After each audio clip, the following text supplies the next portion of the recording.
If you're looking to buy an electric scooter to use as a commuting vehicle, there are several things you need to consider when choosing what to buy. A good scooter needs to be comfortable, durable, and ideally have more than capable performance. This is the Turboant X7 Pro, and it boasts some fairly impressive numbers with regards to performance and capability. But does it have what it takes to be considered a good commuting scooter? We'll find out next on Now Let's Review.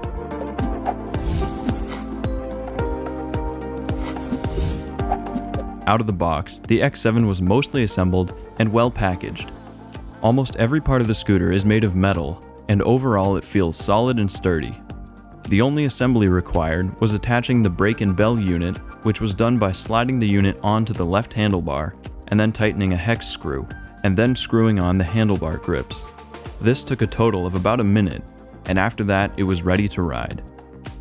The throttle control is a large plastic thumb lever that has a fairly comfortable positioning and has very little resistance, so holding it down at full throttle doesn't become tiring.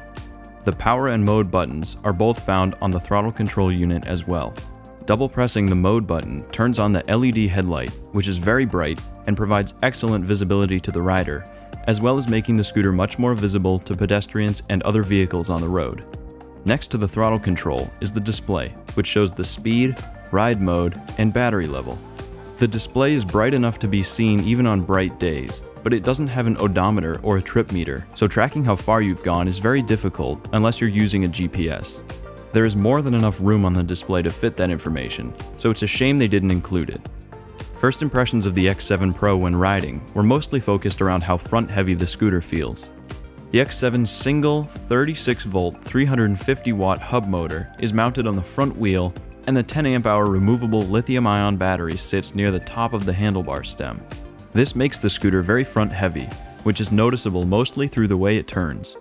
The X7 weighs 33 pounds, which is not incredibly heavy, but most of that weight feels like it sits directly over the front wheel. Because of this, the scooter sometimes feels reluctant to turn, and the whole steering dynamic is noticeably different from other scooters we have tested, but it doesn't make the scooter impossible to ride. Initial steering discomfort aside, the riding experience with the X7 Pro is smooth and easy. The X7 sits on top of 10-inch air-filled pneumatic tires which handle small bumps and uneven surfaces with confidence, and grip has yet to be a concern in our testing. The downside to air-filled tires is the risk of puncture or other air leaks, but if maintained properly and ridden with caution, they should last as long as the scooter.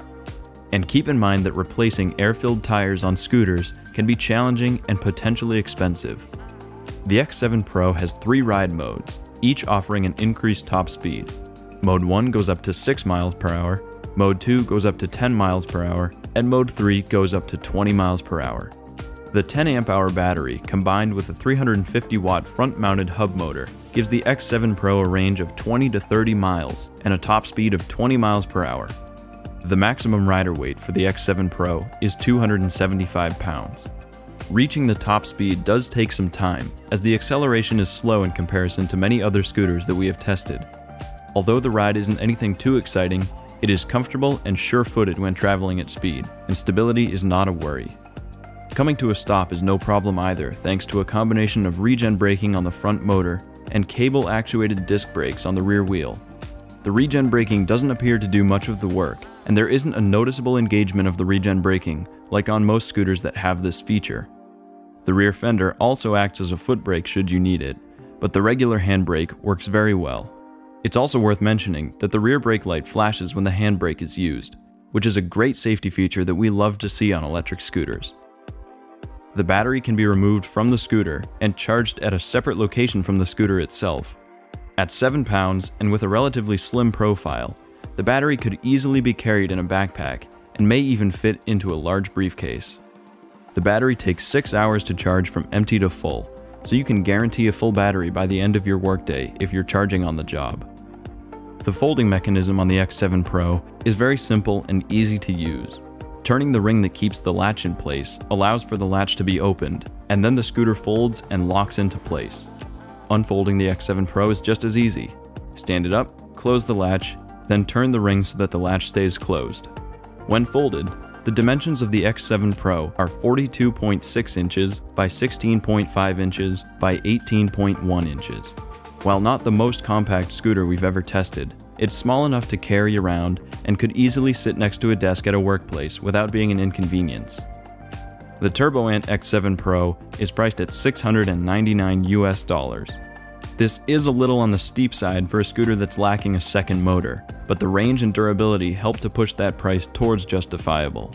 Overall, the Turboant X7 Pro is a solid all-around scooter that has plenty of range, a respectable top speed, and enough convenience to suit just about anybody. The ability to charge the battery either in the scooter or separately is an extra level of convenience that not all scooters can offer. The only complaint about this scooter is that it's so front heavy, which could be solved by either relocating the battery to under the deck or making the scooter rear-wheel drive instead of front-wheel drive, which would also help with the fun factor. Nitpicking aside, the Turboant X7 Pro would make a great commuting scooter for urban residents looking for an eco-friendly way to get to work or to get around town. Thank you for watching this review video of the Turboant X7 Pro. If you liked this video and want to see more like it, please like, share, and subscribe to our channel.